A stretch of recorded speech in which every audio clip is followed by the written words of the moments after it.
And I'm joined by Mega Varna. Verma, sorry. She is a classical art educator.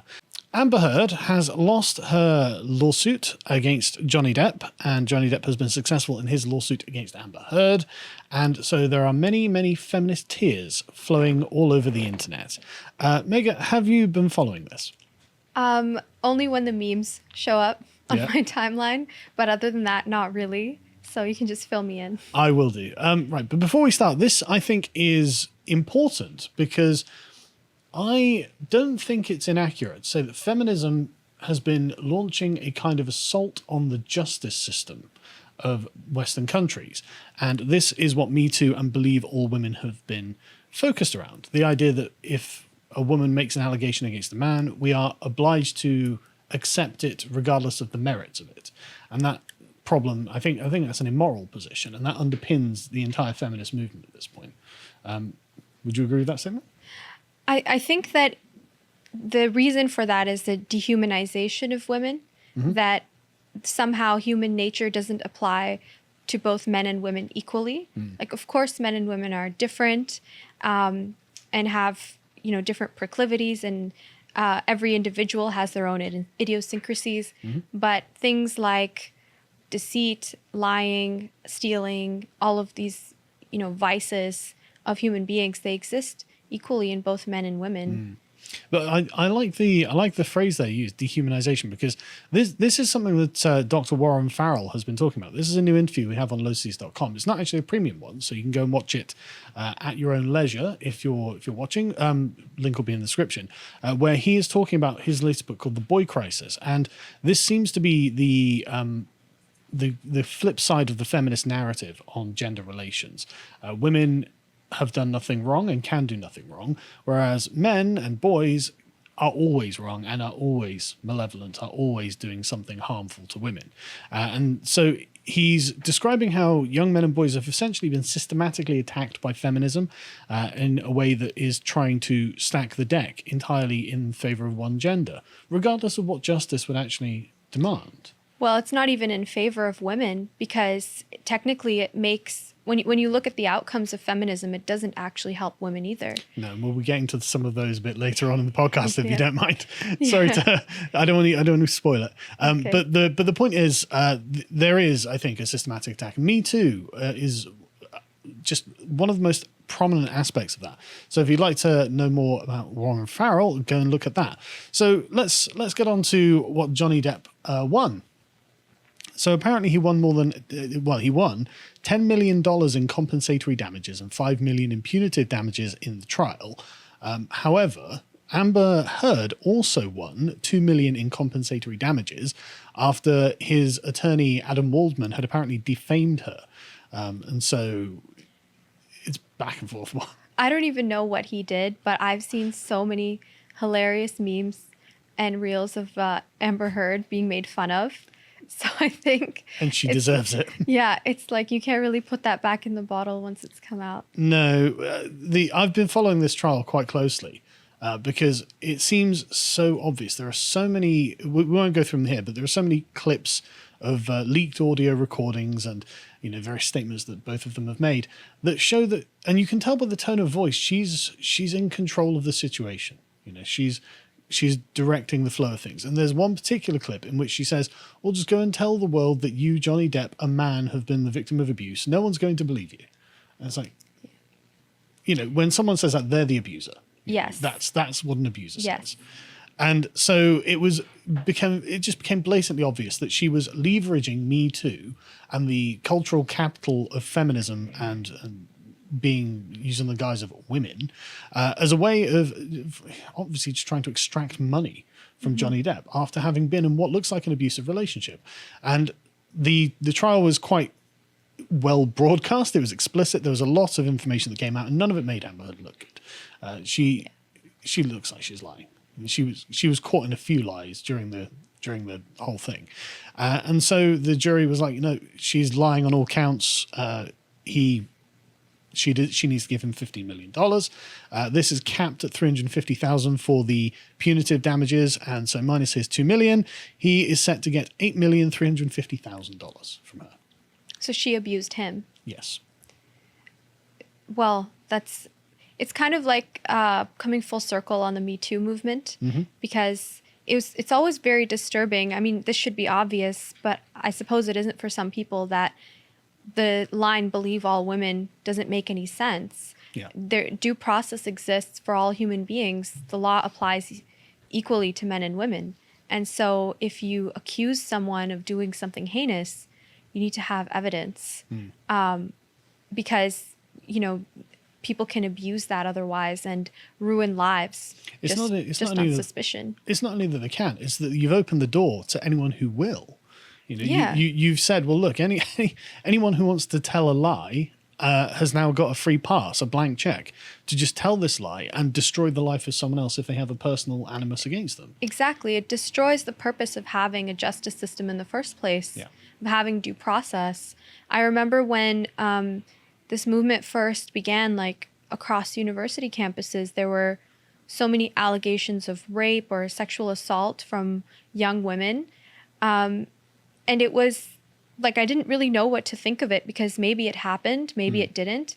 But either way, if you have a brother or a son or a young man that you care about, and you put him in that place, if somebody lied to defame him and ruin his life, that would be so horrendous. I mean, it's empowering bad people fundamentally. And I imagine like these women who are making these statements, believe all women. I wonder that they don't have young men in their lives that they love.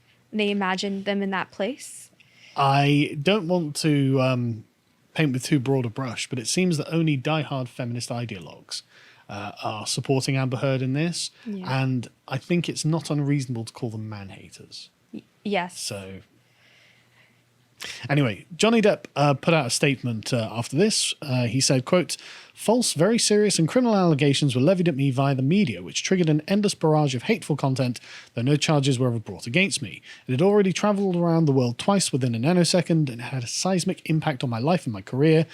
He said, and 6 years later, the jury gave me my life back. I'm truly humbled. Now, that's totally true. He got his career taken away from him. I mean, Disney cancelled Jack Sparrow. Well, that's just the thing with cancel culture, is that it's another attack on the justice system. Yeah. And we've put so much pressure on the justice system in so many different ways to be the moral arbiter of our society. Because, as the decline of religion and the decline of lots of other social structures that we would have used otherwise. Propriety. It's like the last bastion of morality is the court system, it seems. And so with this trial and with the Me Too movement and with cancel culture, it seems as though the public feels they're entitled to make a decision about what really happened without having all of the facts.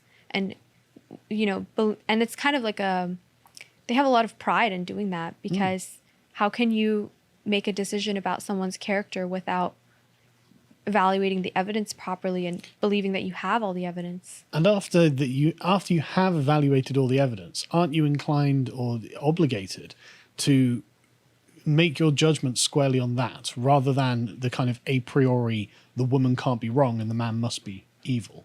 If there's, and there has been so much evidence of Amber Heard. She obviously is an abuser. It's just there's no way I would, just so many different things. And she admitted to hitting him. She admitted to inciting violence. She lied about him pushing ex-girlfriends down the stairs and things like this. And it was just like, none of it was true. And these allegations, and they got worse over time as well. Initially it began with, oh, he hit me. Now he raped me and things like this. And it just got worse and worse and worse. And this, I don't really care about Johnny Depp, but it's so obvious this has done such massive emotional damage to him. It's done massive career damage to him. And it's obvious that she wasn't being honest about it. So I think the reason so many people are so invested in this trial, like both men and women, especially men, is because it's like a representation of things that might be happening all over the world to ordinary men who don't always get justice. So I think that's why they're so invested in it, because they're seeing an issue that had always been thrown under the rug being brought out into the light and exposed to everybody. And it's just a vehicle for them to see their own injustices played out on the world stage. I think you're right. It's become sort of totemic in a way, hasn't it? Yes, it's an icon kind of. Yeah. Because normally you don't care about Johnny Depp. Like I don't spend a second of my day thinking about Johnny Depp. Right. But what's happening to him does matter because it happens to lots of ordinary people. I think I've noticed that there are lots of women who are very invested in this as well. Not because, I mean, I'm sure lots of women do like Johnny Depp, obviously, but it doesn't seem that they're talking about Johnny Depp per se. They're more focused on hating Amber Heard. And it's very interesting because it seems to me that there is a propensity in English-speaking countries, at least, to take women's allegations against men seriously. And this can only be done as long as women in general, or a subset of women such as feminists, aren't crying wolf all the time.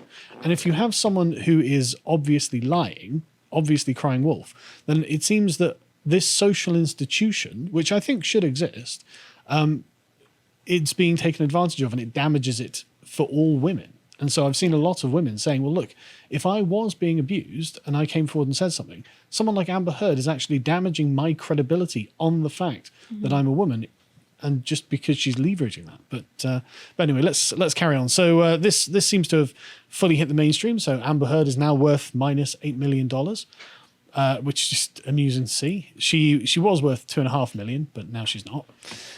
She put out a statement on Instagram, and I wanted to go through the political nature of her statement, because it is an entirely, if you can just bring that up, John, is an entirely just expressly political statement.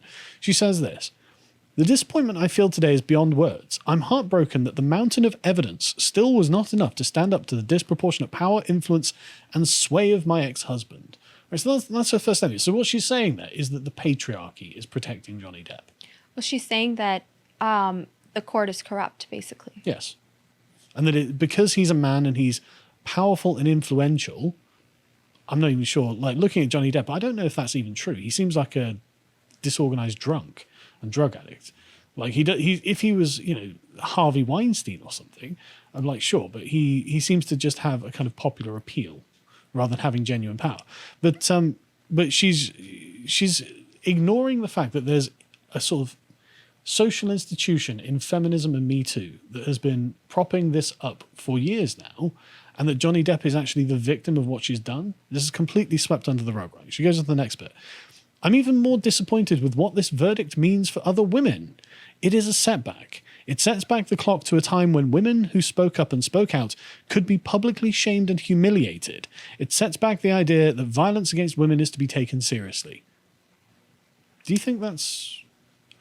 I think she's the one who's doing the setting back, because there are still today a lot of places in the world where young women do not tell their parents when sexual abuse, or like even, men that are not good men, and they make young women feel uncomfortable in their own city, taking the bus, walking by themselves. Like, that still happens, and they are afraid to tell their parents because it's dishonorable, or it would bring shame on the girl. And those are the women that we need to be listening to and believing, and not, I don't know her whole story, but it seems like she was the abuser, and she's the one doing the setting back.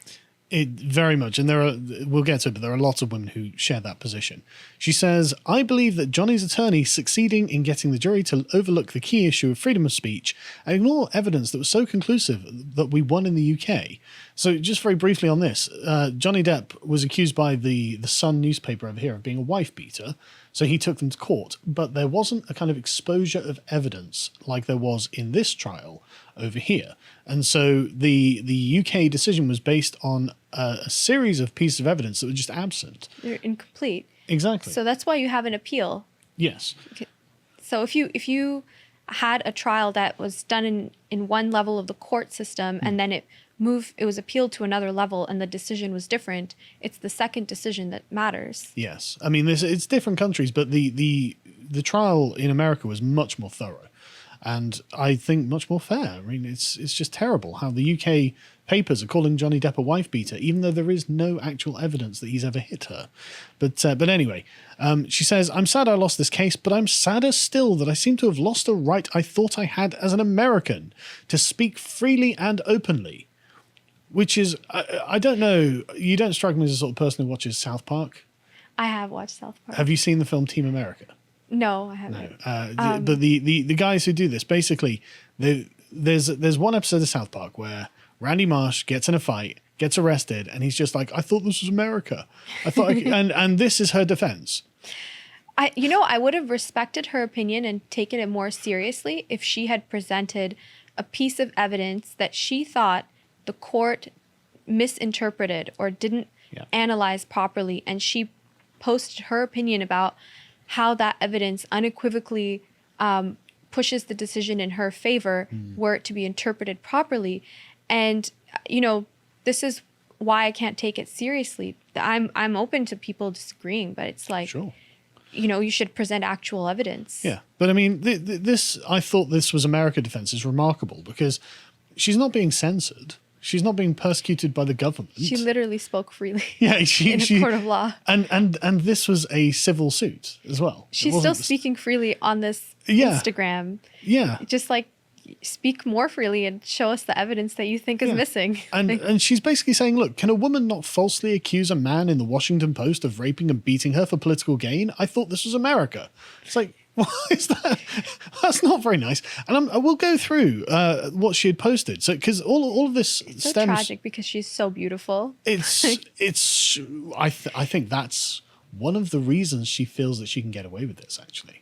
Interesting. Yeah, I know. It's a very retrograde opinion, but I do think that she thinks her looks are part of the reason that she thought she could get away with this. Well, there's a very wonderful painting that relates to this situation. Go on. It's a painting called Cherry Ripe by Millet. Right. And I think it's Millet. It'd be embarrassing if that's wrong. But the painting was very popular because it was done on a lithograph and distributed around the world. And the painting was criticized by many people as well. It's of a little girl, probably like 8 years old, wearing a really frilly Victorian dress. But her pose, her hands and her feet and her eyes are looking at the viewer in the way that all little girls figure out at some age that if they look at their dad with those eyes, they can get anything they want. And so, I think I know all beautiful women figure this out at some stage in their life, that the way that they look and present themselves can get them advantages in life that other people can't have. And that painting is like, as a man to recognize that's very genius. But I think Amber Heard, I think she's playing on that. I think exactly. I think that is a truth about human nature. Yes. And the interactions between men and women. And I think that's what Amber Heard has been playing on this whole time. Because, I mean, I'll pull out a few bits of this. This was in 2018. She doesn't directly name Johnny Depp in this, but there were previous drafts of this in which she did, and it was taken out before it went to publication. And so this is one of the things that was in Depp's favor. So, look, this is directed at me, and it's just to be defamatory. But you can see this is just mired in feminist rhetoric. This is feminist political language. But they bill her as an actress and ambassador on women's rights at the American Civil Liberties Union. So you can't say she's not acting as a political actor when she does this as well. But she says, "We're in a transformative political moment. The president of our country has been accused by more than a dozen women of sexual misconduct, including assault and harassment. Outrage over his statements and behavior has energized a female-led opposition. Me Too has started a conversation about just how profoundly sexual violence affects women in every area of our lives. And last month, more women were elected to Congress than ever in our history. With a mandate to take women's issues seriously, women's rage and determination to end sexual violence are turning into a political force." And so you can't say this isn't political, and this wasn't an attempt to essentially use Johnny Depp as a kind of footstool up into the ranks of politically active, sort of political women, as women. I think she's trying to get power in a way that, in any way that she can. Yes. It's like a greediness for power. And because I'm trying to figure out where this come from, because clearly she doesn't care about women. She doesn't care about sexual assault or any of these words she's using. It's just she wants to have power. It seems. Honestly, that's very much how this comes about.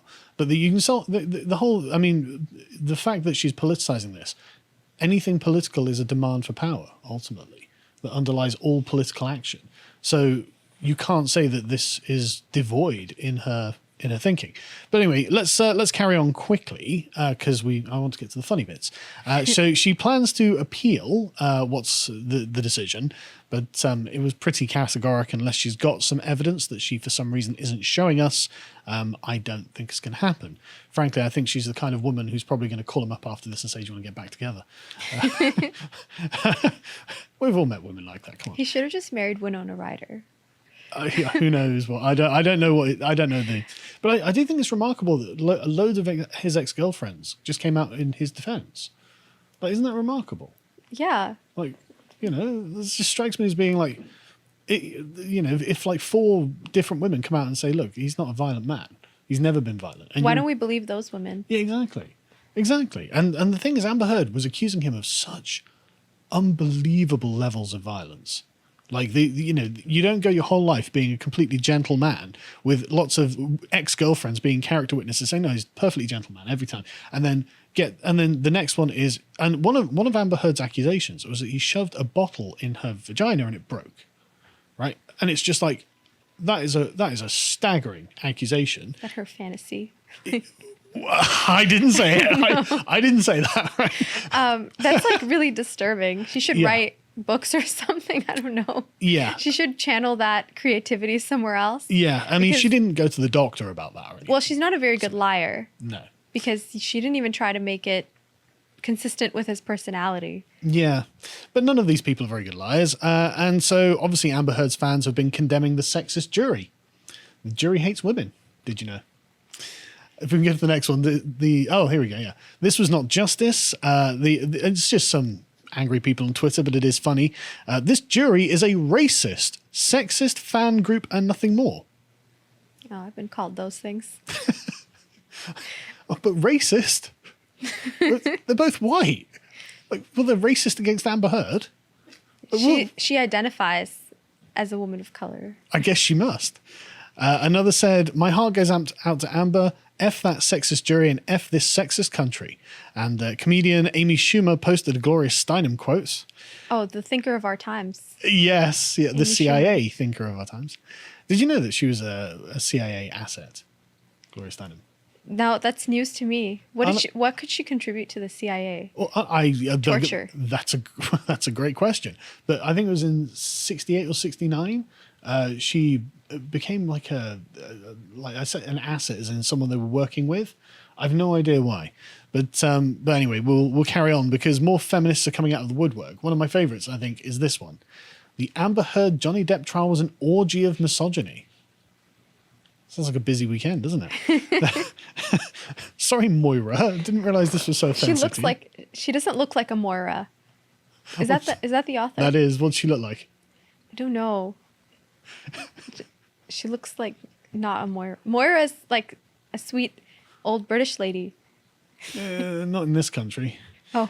Moira, there was a woman called Moira Hindley who was famous for murdering children. So yeah. In this country, Moira isn't a very appealing name to most people. So maybe she does look like a Moira to you. Yeah, look at her face. That is someone who's probably had a few abortions. Oh, jeez. I know, I shouldn't have said that.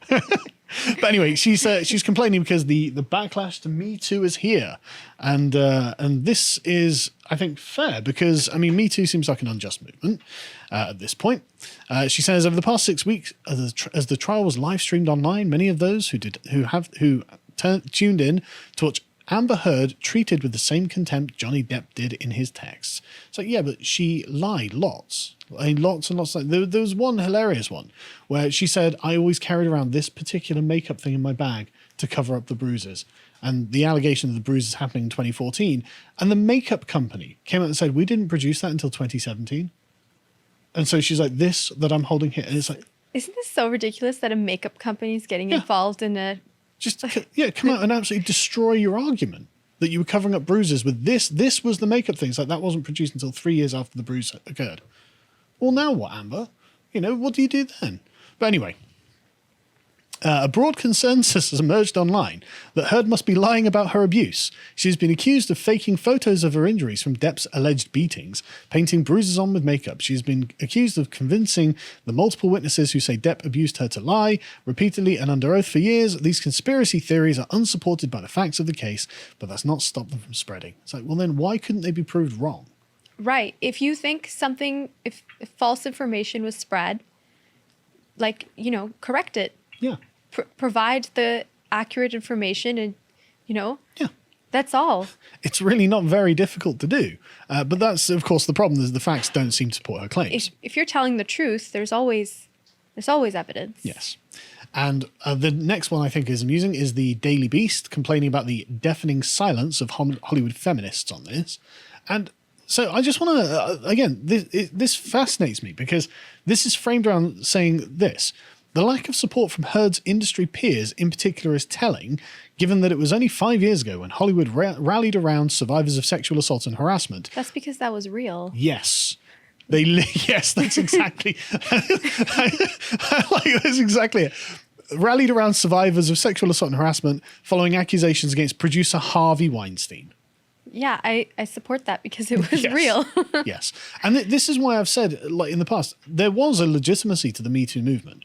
There's no doubt that in Hollywood there is a power structure of gross producers like Harvey Weinstein and, that sort of pyramid of power where women are offered the opportunity to go up the ladder in exchange for sexual favors and various other forms of coercion. And men with Kevin Spacey and people like that. I don't doubt that it's both. Yeah, there was what's the guy who played the president in Idiocracy, John? Do you remember? He's a really cool guy. I can't remember his name, but he said he was assaulted by some Hollywood producer who grabbed his crotch and things like this. You are right. I was watching like a Bill Burr stand up the other day, and he was talking. Well, he was obviously making a joke about it, but he was saying like, if a man's sexually assaulted, it's almost like more difficult for him to tell anyone because it's embarrassing and like no one takes it seriously, but it does happen. Yeah. And they get in this, they give the example of Roman Polanski and Harvey Weinstein. So people who probably actually did do the thing they've been accused of. Yeah, Terry Crews. Yeah, that was it. Sorry. Yeah, Terry Crews said he'd been assaulted. And so there is definitely, and there are so many allegations about the institutions and like the culture of Hollywood that it's disgusting. Yeah. But anyway, so that's why I think feminists have been like, well, we can't really support Amber Heard. Why? Because she seems to be lying. Well, they're like, real feminists, in the proper sense, they would be very angry at Amber Heard. Oh, yeah, I think so. And I think they should be. But did you know that Amber Heard's verdict has sent a message to black women everywhere? Oh, interesting. So are they going to have a black woman playing Amber Heard in the movie about this? I don't think they have a choice at this point. The Netflix adaptation is doubtless coming. But what the hell? What's the message? Don't be a liar? She's got like the bone structure of like Grace Kelly. She could have done so much. Yeah. But she needed to go and lie about this in public instead. And what's the funny thing about feminists is they want power, but they don't realize how much more power they can get just by leaning into their femininity. And in like, a pure way, you can have everything you want in life just by leaning into that aspect of your personality. And also by telling the truth, I think. Can you imagine if she had actually loved a man properly? Like, okay, now she's negative $8 million. If she had won the case, how much money would she win? $10 million? She was asking for $100 million. Or $100 million, right? So. Compare $100 million to a lifetime of being loved by a man and taken care of and like, having a family. Like how do you compare those two things? $100 million is nothing. And she didn't even get that. But anyway. And she didn't even get that. No, I love the framing of this. It's very intersectional framing. If the mistreatment of a wealthy, blonde-haired, blue-eyed white actress is ridiculed by the world, what does it mean for black women? Nothing? I don't think the fact that she's blonde-haired, blue-eyed, and white or wealthy had anything to do about it. They should be really happy because it means that being blonde-haired, blue-eyed, and beautiful you still don't get special treatment. You still get treated properly under the law. They should be very excited by that. That's right. That's what equality is. Exactly. That's actually a meritocratic process you're watching. Yeah. If this were actually a racist system, then she might have actually gotten more favors. But that's exactly the framing on this, right? For black women who do not have whiteness or fame or money to protect them. They have the Maury show? I don't know what that is. Heard's word of the verdict as a setback ring especially true. So I don't see how this sets back black women. Like, this has got nothing to do with black women. Well, they just wanted to put that as a buzzword in so they would get clicks on their articles. Yes. And especially clicks from like right-wing people who get angry about this when they see the headlines and then share it with their opinions, and then they get traffic to their website. I think I feel personally attacked by that statement. Thank you, Mega. This is not a safe space. This is not a safe space. Yeah, I mean, the whole article is basically, how can I make this about me? And you are right, it is bait for right-wingers that we took. But anyway, so just to conclude this one, there are people on Twitter, women on Twitter, who are like, yeah, look, I mean, 23,000 likes is quite a well-trafficked tweet. Someone's like, look, I'm sorry, but believe all women. Not all women are honest, not all women are pure and good. Some women are abusers and some men are the victim. She didn't have real evidence, she had staged opportunities. But feminism, of course, is trying to rig the very legal system itself against it. And there are lots of these. In fact, go to the next one. This woman saying, I'm a female survivor, but I do not believe all women. People abuse other people. Women can be abusers too. This is factual. I'm over Me Too and the ACLU. Again, these are the morally correct statements, in my opinion. Yeah. You know, it's not even contentious. Yeah. And it's mad that we've got to this point. It's not really even that deep. No, it's not. In fact, this sums it up. Again, 80,000 likes. So you can see this resonated with a lot of people. People turned against Amber Heard not because Johnny Depp is a powerful man or famous actor, but because we watched the trial and saw who was telling the truth and who wasn't. It's literally that simple. You know, it's kind of lame that this is our famous, popular trial. Like, you know, the generation before us had the OJ trial, which was way more interesting and dramatic. And serious. Like there was an actual murder. Yeah. This is like so cringe and lame that this is our generation's trial. But I do think it is important to have that kind of iconic example of how the power could be abused if we let it, right? You know, because if it went the other way and you know, there's no evidence that Johnny Depp ever abused Amber Heard, but if he was convicted, had to pay her $100 million, that would be awful. That would be a miscarriage of justice. And I think a lot of people have been looking at it. But you are right. It is kind of lame. That's from an aesthetic point of view. Yes. It lacks the seriousness that generally underpins high drama. That's the problem. If you appreciated that segment from the podcast of the Lotus Eaters, you can go to lotuseaters.com to get access to all the premium content we have on the site, such as Harry's new video about how to be a conservative environmentalist. And if you want to follow what else Harry's putting out, you can follow him on Getter at @HarryLotusEater on Getter. Thank you and goodbye.